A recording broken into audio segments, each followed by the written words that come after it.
विश्व में द्वंद्व क्यों है? सवे भवन्तु सुखिनः, सवे सन्तु निरामयाः, सवे भद्राणि पश्यन्तु, मा कश्चित् दुःखभाग् भवेत्। यही भारतीय संस्कृति का सनातन संदेश है। किंतु आज जब हम संसार की ओर देखते हैं तो चारों ओर अशांति, युद्ध, हिंसा, आतंक, ईर्ष्या, बेईमानी, छल, कपट, काम, क्रोध, लोभ और मोह की ज्वालाएं दिखाई देती हैं। प्रश्न उठता है, आखिर विश्व में इतना द्वंद्व क्यों है? मेरे विचार से इसके 3 प्रमुख कारण हैं। पहला, कुछ लोग चाहते हैं कि जिस आस्था, विचार या महापुरुष की वे पूजा करते हैं, उसी को पूरा विश्व स्वीकार करे। दूसरा, कुछ लोग चाहते हैं कि उनके समुदाय के अतिरिक्त इस संसार में कोई दूसरा समुदाय न रहे। तीसरा, कुछ लोग ऐसे भी हैं जो समस्त मानवता के कल्याण में विश्वास रखते हैं। उनका आदर्श है सवे भवन्तु सुखिनः, सवे सन्तु निरामयाः। वे किसी पर अपना मत थोपना नहीं चाहते, बल्कि सबके सुख और शांति की कामना करते हैं। पहले प्रकार के लोगों ने अपने बहुसंख्यक समाज के अनेक देशों का निर्माण किया। वहाँ धन, विज्ञान और भौतिक सुविधाओं की प्रचुरता है, किंतु परिवार टूटते जा रहे हैं। माता पिता, पति पत्नी और संतान के बीच आत्मीयता कम होती जा रही है।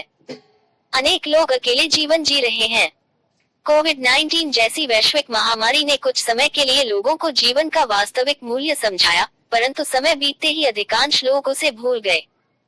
दूसरे प्रकार के लोगों ने भी अपनी आस्था के आधार पर अनेक देशों का निर्माण किया, परंतु वहाँ भी सत्ता और वर्चस्व की लड़ाई समाप्त नहीं हुई। कई स्थानों पर लोगों को स्वतंत्र रूप से सोचने, बोलने और अपने अनुसार जीवन जीने का अधिकार भी सीमित है। बेहतर जीवन की तलाश में लोग दूसरे देशों में जाते हैं, परंतु अनेक बार वहाँ भी वही संघर्ष और विभाजन की प्रवृत्ति साथ ले जाते हैं।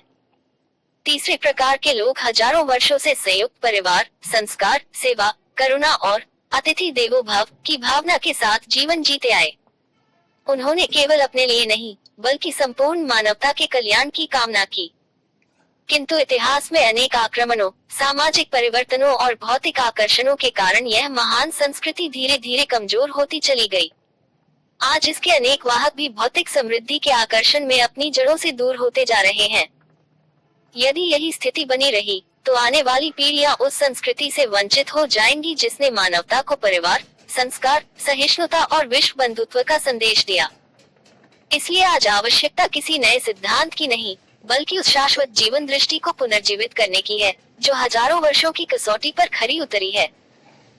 आइए हम सब मिलकर ऐसी संस्कृति को आगे बढ़ाएं जिसमें किसी के प्रति घृणा नहीं, सभी के प्रति सम्मान हो, जहां अधिकार से पहले कर्तव्य हो, जहां परिवार केवल साथ रहने का नाम नहीं, बल्कि प्रेम, त्याग और विश्वास का विद्यालय हो।